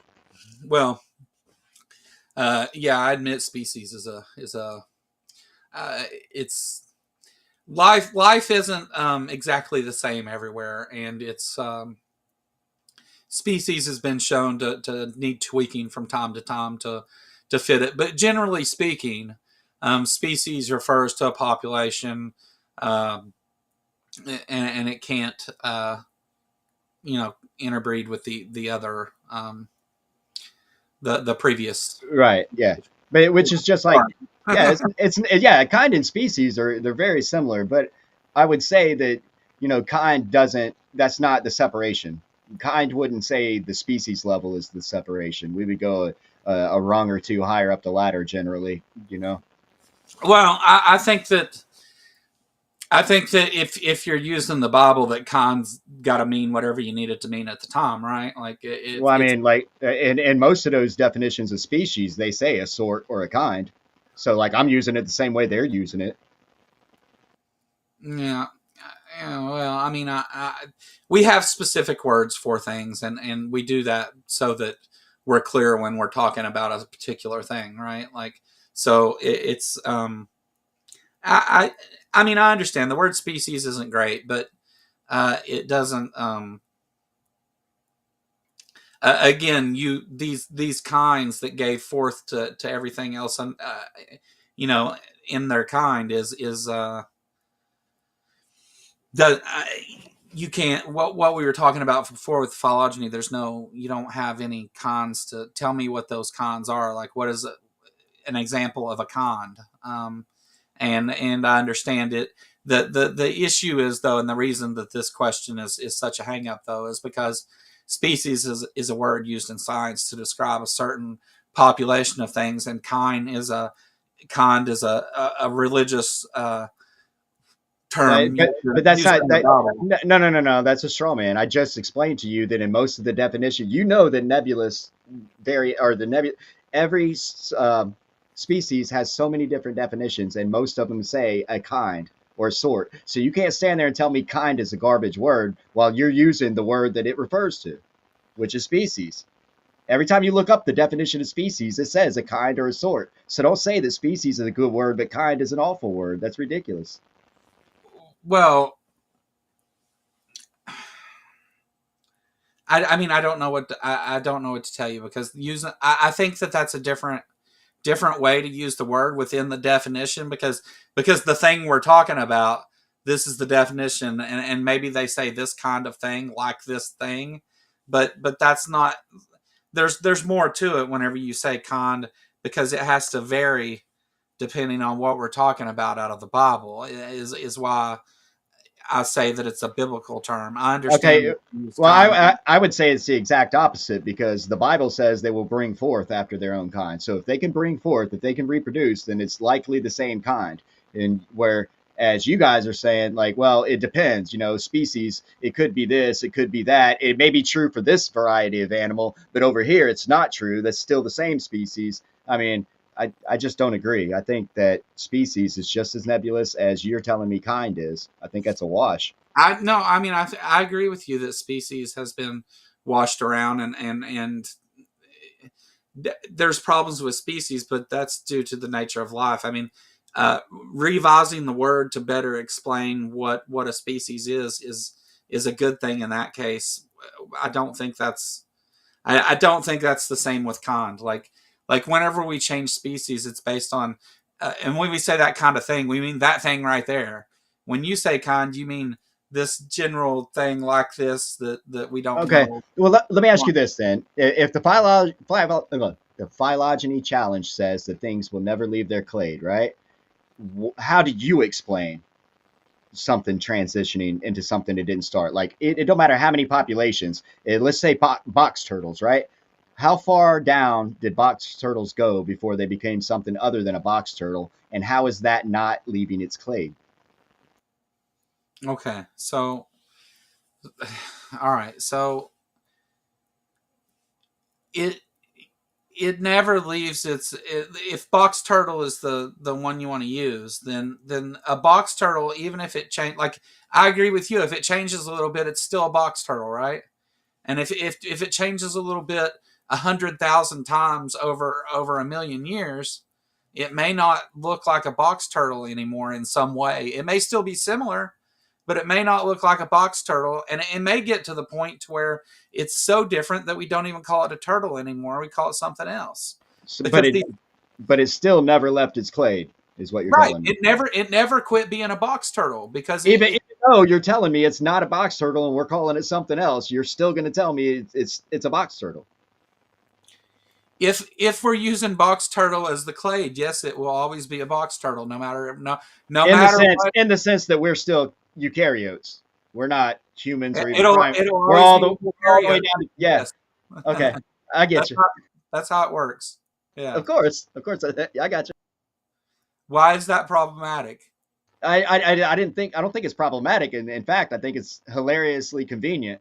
Well, it does change over hundreds of millions of years, but it's still a box turtle, even though it don't look like one, it don't act like one, and we don't call it one. It still is one. I just think that's a funny defense. That's all. Well, I mean, my great grandfather will always be the descendant of so many people, and those people will have descendants, and they will still be descendants of him. So it's But just they're the all way human. I promise you, they're all human, though. You wouldn't doubt that, it, right? I mean, yeah, in the time frame that we're talking, yeah. I mean, we can talk about human evolution. There's plenty of transitional fossils there, but You don't like have one. There's not one. There's they not one have all trans. kinds, man. No, show me one. They have all kinds. Show me one that's not a Ford, forgery, or fake. Like all of them.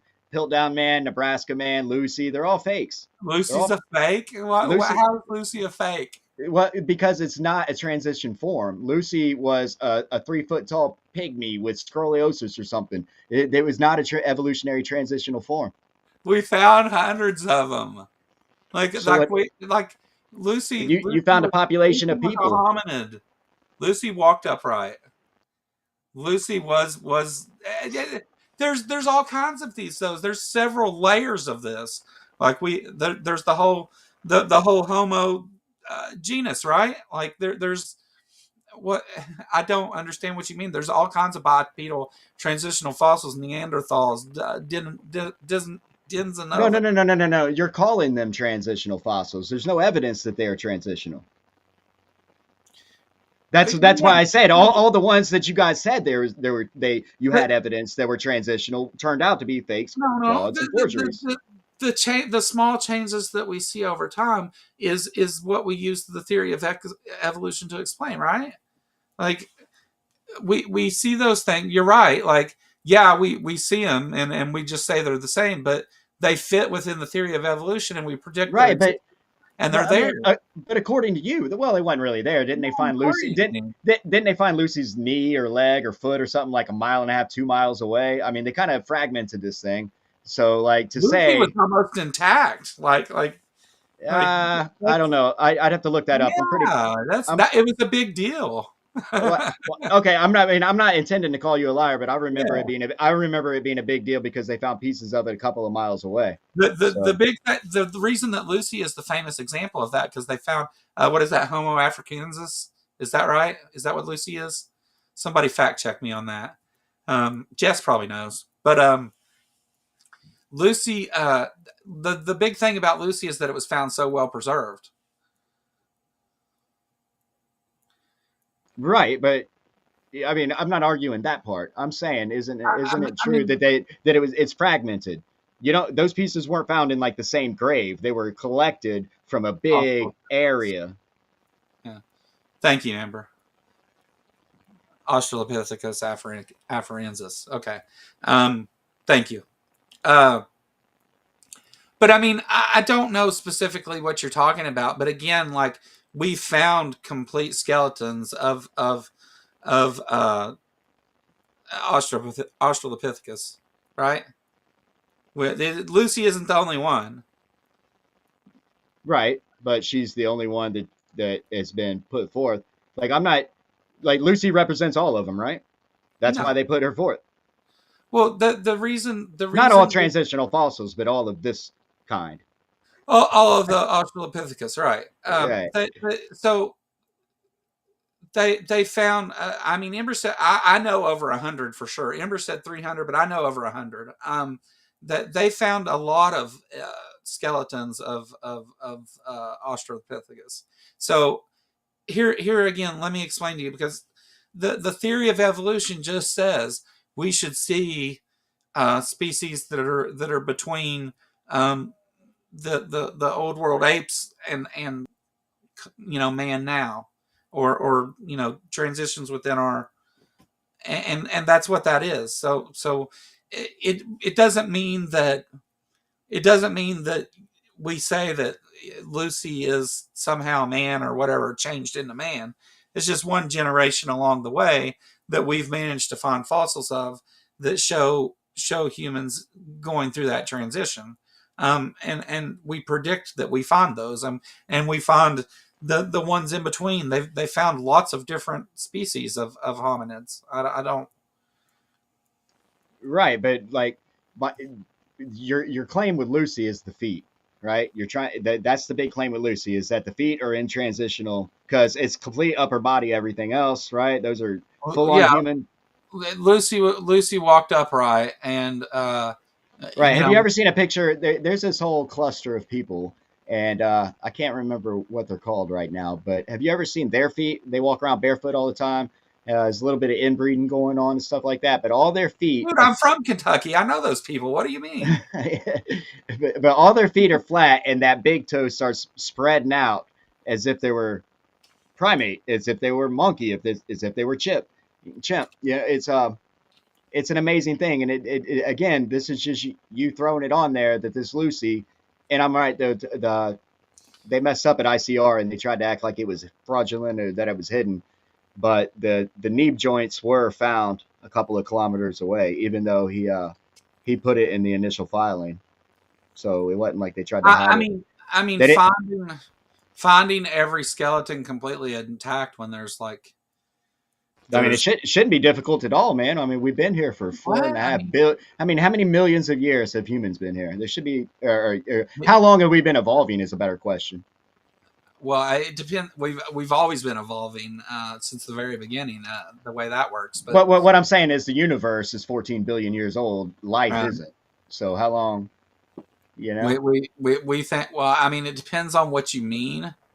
But what did they put the origin of life? They think about 3 billion years ago.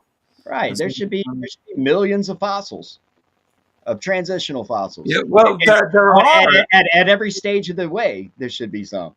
We do. We find them all the time. We've only found like 2% of the fossils. That Like ain't true. they're hard to find, and they're hard to find intact. But when we do find them, they fit the picture that is drawn by the theory of evolution every damn time. Every time. There's not been one violate what we expect to see, and I think that's kind of bad for you on that point. Like that doesn't help you. How is that bad for me? You're the one that believes it. I'm just trying to say, I doubt it. I doubt it very seriously because none of the other evidence that they brought forth has actual empirical evidence. It's just a story, a theory, and a philosophy. And then they come in with this on the backs of something that we know has been frauds and But, forgeries and fakes. And then they're trying to tell me, oh, but this one's real. Oh, but this one's real. but this is like me walking to the window and open the drapes and saying, "Hey, it's sunny outside," and you saying, "No, it's dark," and I'm like, "No, I'm looking at the sun, man." No, And I'm you're like, not. "No, it's It's dark." not the same. We found the bones. I'm not telling you we didn't find the bones, which would be what you're saying in the analogy. I'm not doing that. I'm telling you that the story you're putting on the bones isn't a fact. That's your story. Okay, so it's not a story.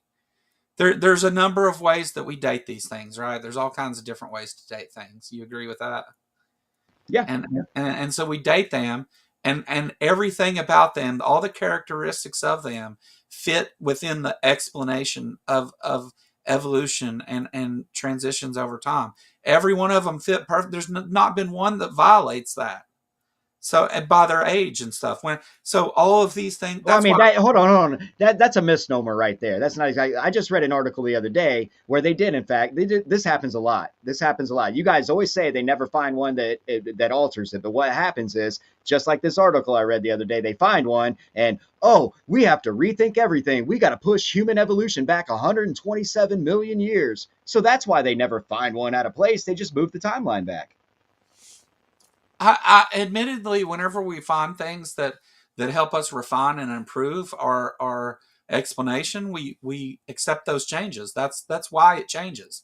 That's Okay, no, really but see, they see can't both. But they can't both be true. That we never find it. Not that saying that when you just say as soon as you do find that, you just switch the argument to go along with it. So you do find things that come up against what you say. You just change the wording. when we find facts and things that comport with reality and that explain reality, we incorporate those No, no, and no. Hold explain on. them. But You're hold on, missing my point. let me finish real quick. Let me Okay. finish real quick. We use those things that comport with reality to refine our position on things, and really, this is all kind of weird that you take that position because the position of Christianity is I have the answer for everything and it can never change. And Okay. and What we're talking about Christianity doesn't make me wrong on this logical point. no, and You told me. Hold on, real quick. You told yeah. me that they never find anything that goes against what they think. And when I showed you that they do, in fact, find things all the time that go against what they think, they just push back the timeline. Then you want to twist it and say, well, that's the good thing about our theory is that we'll refine it. They can't both be true. It can't be true that you're always right and they find things that bump against it. You're not always right. You changed the theory so that the new information They fits. don't That they part I understand. But for go ahead. Good. That thing doesn't violate the theory of evolution, though. It just changes of our understanding of the timeline. Right, but you were wrong about that. You were wrong about that fossil and that population of fossils. You had to back everything up 100 million years. Sometimes we have to adjust the timeline of where we find things. Like, Brother, I get that. I understand that, but that means that it can't be true. You never find anything that goes against it. They it's can't. it doesn't go against it, though. That's the problem. Then why did you have to change your theory? It's not, we're not changing the theory, we're refining it when we do Well, that. yeah, exactly. That's what I'm saying. But why does anything need to be changed or refined if it doesn't go against it? Because we don't You're go claim to you're have the you're absolute you're truth. changing it and refining it because you were shown to be wrong or in error right there. You have to refine and adjust for this. So The point, it isn't true that every bone you find lines up when you have to keep changing the timing on that particular bone that you yeah, find. when we make changes to the timeline because we find more and more transitional species that make us change it, but changing the timeline isn't the same as changing the theory. It's within the theory of evolution that explains why it fits there in the timeline. Like, it's, we never find like a more simple form in front of it. Like, it doesn't ever go Because backwards. It's always one direction, right? well, like I just said though, like even if you did, you would just push back the timeline, so it's not so simple anymore. I mean, do you know how long 150 million years is? And they'll just add that to anything with an article. Hey, we might have to push this back 554 billion years, and it's like I've no never heard thing. that, but I'm I just, you know, well, I mean, it's a little bit of hyperbole to make a point. You have read articles that say uh, they got to push it back millions of they years, right? yeah, these species are older than we thought they were, because we don't know at what point each of these went extinct, right? So whenever we find them, we have to adjust the timeline to fit the lifespan of that population or that species. You don't just evolution and the theory of, that's why the theory of evolution is separate from the fact of evolution, because the theory of evolution allows for that we find things and fill in the timeline and get a more refined idea of when particular species existed.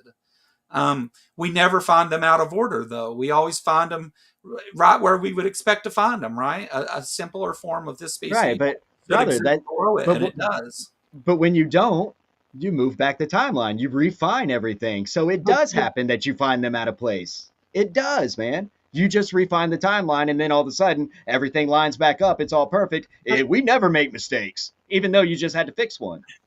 adjusting the timeline an extra 150,000 years is a really small and inconsequential thing on a timeline of 3 billion, I'm right? I'm I'm making the point logically that it can't be true that you never find one out of place when you do find them out of place and you just adjust the timeline.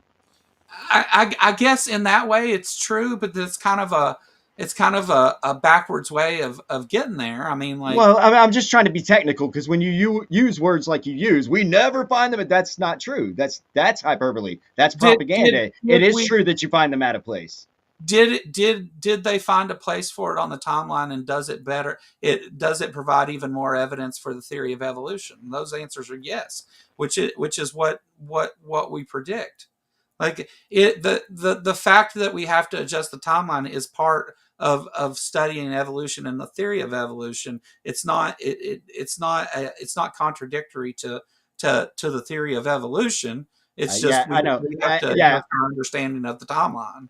right. This is getting out of hand. I wasn't saying anything about it affecting the theory of evolution itself. Well, I mean, I was just making the clear point that it can't be true that you never find them out of place. When you do find them out of place, you just alter the timeline so they're no longer out of place.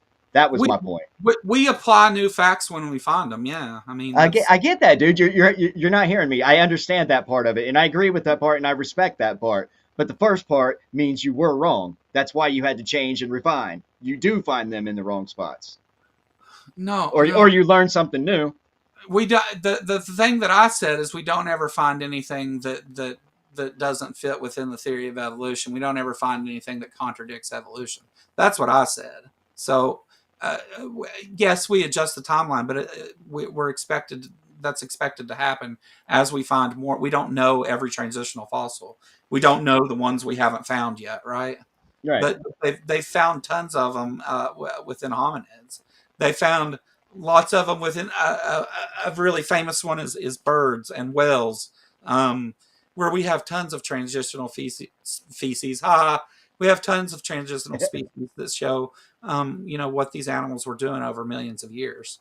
And they all happen to be adjusting and becoming more fit to their environment everywhere we look. All Um, right. and the theory of evolution, that is the theory of evolution, that we observe it in everything we see, and then we take it and we try to use it to make predictions on the things that we don't see yet. So there is an aspect to it where we're still looking for more, but to say that we have none is just not true. Transitionals? Yeah, Yeah, I don't believe you have any. yeah, that's I just mean, not. I understand that you have fossils that you are putting forth as evidence of it, but I believe there's issues with every single one of them. You don't accept that they're actually transitional. You don't have a Right? Yeah, I problem. would. Yeah, Yeah, I believe the fossils are there. I believe they you think they were exist. just made in a creation event. Why is 99% of everything created gone? Entropy. Like I don't understand. I don't know the answer to that. Right? Like Well, I mean, I don't understand the question really.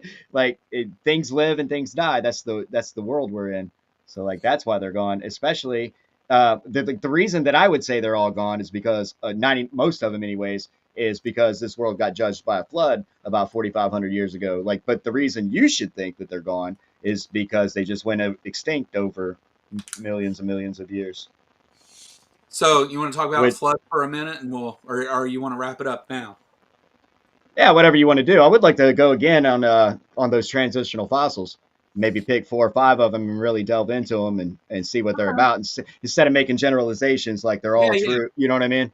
yeah. That'd Yeah. be awesome. Well, I'll bring some pictures and explanations and all that, and we can talk about it.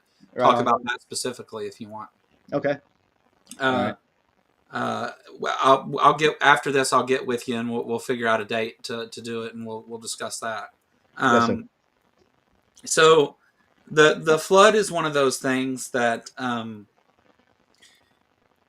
when we it depends on what you mean by flood, but I think most likely what you mean is a worldwide flood that destroyed everything. Since you're a young Earth creationist, right? Correct. Okay, and you believe that Noah and his family built an ark and survived this flood with the animals, correct? Absolutely. Okay, okay. So what I would say first of all about the flood itself is it's one of those things that what when we look at the rocks and when we look at the earth, that we know that a worldwide flood is not the explanation for what we see. No, there's zero evidence that a worldwide flood ever occurred, and there's tons and tons of evidence to show that things are not hydrologically sorted and that the layers were laid down over billions of years. There's tons of evidence for that thing, and again, we come to this place to where it's you have a thing that you believe, and the source for it is this story that originates in the Bible. It actually originates earlier than that, but your source for it is it originates in the Bible, and nothing we see matches that story, though. It's one of the things that the Bible says that we can say for pretty certain anyway. Not we don't make absolute. For pretty certain, did not happen. Right. The flood.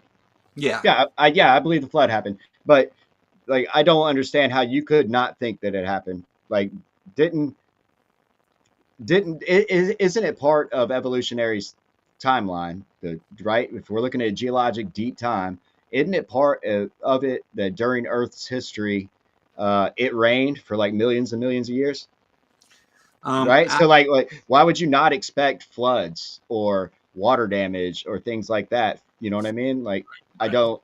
This is what rain I'm. rain doesn't make new water, even if that's true. We don't have enough water on Earth to have a flood that covers the tops of the tallest mountains. We don't have enough water. No. My question. I mean, you don't think you would have enough water to do that if it rained for millions of years? Well, the water cycle, that's always the same water. It's not new water. No. So I think you're misunderstanding me. There's a claim out there that it rained literally. If you start your watch now, it rained and it didn't stop raining until millions of years was up. I don't I don't it mean for millions of years it rained every other Thursday. You know what No, I no. mean? I mean, every day for millions of years, the claim is It, that. it, it could still be raining today, and that doesn't produce more water than we have. It does not give you enough water to do that, no matter what. Do you think all the water we have is in the oceans and No, in the I lakes? understand there's groundwater. Well, like, there's more than groundwater. There's like 8 oceans worth of water underneath the crust. You have no evidence of that. You It's don't not have a create. It's you not a don't have creation. not a thing to make Yeah, that hold on. claim. Hold on. I'll find it for you. I didn't make this up. This isn't a creationist claim. This is Yeah. fact, dude. This is fact. Yeah, you still wouldn't have enough though, even with that, because you're still several magnitudes off of having enough water. But Okay. Hold on. How do you know how much water it take? I've read a study on it where they did the math. Okay, so more speculation then. All right, but it says right here, yes, there is more water underground than in the oceans. The water is trapped in minerals like ringwoodite in the Earth's mantle. I mean, this is a fact. You know what I mean? The water is here for it. Yeah, yeah. So, damn it. I mean, I guess really, if we're gonna get that deep into the flood and stuff, I really should bring the sources that say these things, so it's not just me saying it. Well, But we can put a cap on this and just bring it back next time, and then hit a transitional fossil at the end if you want. I don't want to, because I am gonna have to go pretty soon anyways. It's been well, 2 hours. I don't want let's to. let's just do this. Let's uh first of all, thank you for coming and talking and being a good sport and hanging out and you know, I try to have conversations that where we cover some interesting stuff without it just being a train wreck and a an argument and stuff. And you've been really good about that, and I appreciate you coming. I know that coming on atheist channels isn't always the most friendly of atmosphere for especially for some creationists. But I'm glad you came and talked to me. And let's do. What do you think if a week from today we do? We'll have an actual formal debate. We'll do openings and everything, and provide sources and evidence for the things that we claim. We'll have a real like professional style debate Okay. instead of this. I'm glad we did this because we understand each other's position a little better, and we can better come up with a subject that we can really get into, right? Yes, So sir. I got you. um, next Wednesday, if you're available, same time if you can, and we'll do a worldwide flood and transitional fossils. We'll get into those, and I'll actually bring some stuff so we can talk about them a little more in depth. How's that Right sound? on. Sounds good, Joe. I appreciate it. Thanks for Are, letting me are, on. are you available next Wednesday at 5? Yeah, for my time. Yes, sir. Okay, yeah. I'll send you a Google Calendar thing here a little bit later, and we'll get it set up, and we'll actually do a more formal debate about it, so we can really cover some of the sources because Yeah. I didn't really know where you were at coming into this on your conversation. So, and I was vague about it. So it was better, I didn't try to bring a bunch of stuff to go over and everything because I didn't know what we were going to get into. I don't, and Yeah. I'm not being rude, but I honestly, whenever I have like a creationist come on, I don't know which direction it's necessarily going to go. Because, I get it. and that's with any belief, though. It's not just that. No, But I'm one of. I understand that some of the hardest people to talk to are Christians. I get it. yeah, yeah. Well, I mean, they when you have this belief that there's, like this creator God that's always there and Well, see, that's the judging. disconnect right there, Joe. We don't have a belief. We know it. We had a personal Well, experience yeah, with it. It's whatever. anecdotal. It's 100%. That's what I mean. It's 100% anecdotal. I can never prove it to you. You know what I mean? But I had a daydream about puppy dogs last Thursday, which is 100% true. I can never prove that to you either. It doesn't mean You it's ain't not got to true. blow smoke up my ass at the end of the call, brother. You ain't got to lie to kick it, Craig. you ain't. I'm not gonna give you a kiss before we leave. So the Right on. Thanks for having me though. Next Wednesday at 4 o'clock, flood transitions, man. Sounds good. yes, yes, yes. Thank you, Miss Jess. We'll see you guys next week. All right, later, man. Thank you. So, all right. Let me get what's Joseph out of here. Joseph was a good sport, wasn't he, Jess? It was. Yeah. Yeah. And we got a subject that we can actually, that he actually wants to talk about and talk about the evidence for. And so I'll bring the evidence and we'll talk about it and see where that goes. So we did this kind of loose, just whatever debate. Dude, I was so not ready for this at the beginning. As it went, I got a little more talkative. Okay, when you were like fecal something, Fecal. I was like, I am glad my camera is off I right forgot. I forgot what I was saying like 3 different times and mid sentence, just blank. Yeah, after show. Yeah, does anybody want to join? Or Jess, if you need to go, you can. now. I do actually need to run for a little bit, use the ladies' room, so I will see you later. Anybody wants to join, let me know and I'll send you a link on Discord. Jess, thank you so much for hanging out and sitting through that painful, awful. No, I'm joking. It was okay. It wasn't that bad, was it? Okay, it was okay. Yeah. We're good. All right. I'll talk soon. All right. So, anybody wants to join, let me know. I'll hang out here for a few minutes if somebody wants to join. If not, we'll just end it and go on. I've been streaming for 2 hours now. So, but if you want to do an after show thing and talk about it, we can. Again, I want to thank Joseph for coming and doing that. I know that it's not always it can be intimidating, or you feel like you won't be treated fairly to go into a place where people oppose you. So I appreciate him coming and being a good sport. And thank you, Robin, for hooking that up. Joseph was definitely a good person to talk to and things. I mean, obviously we don't agree, but he was awesome. If you want to go, Joe, I'll send it to you if you want to join. We can go to Discord. What now? Do you want me to go? Well, I mean, like we're already here. Why do we need to go to Discord? I mean, I don't care to go start a Discord thing. If you want me to do an after show type deal in Discord, we can. You want to do that?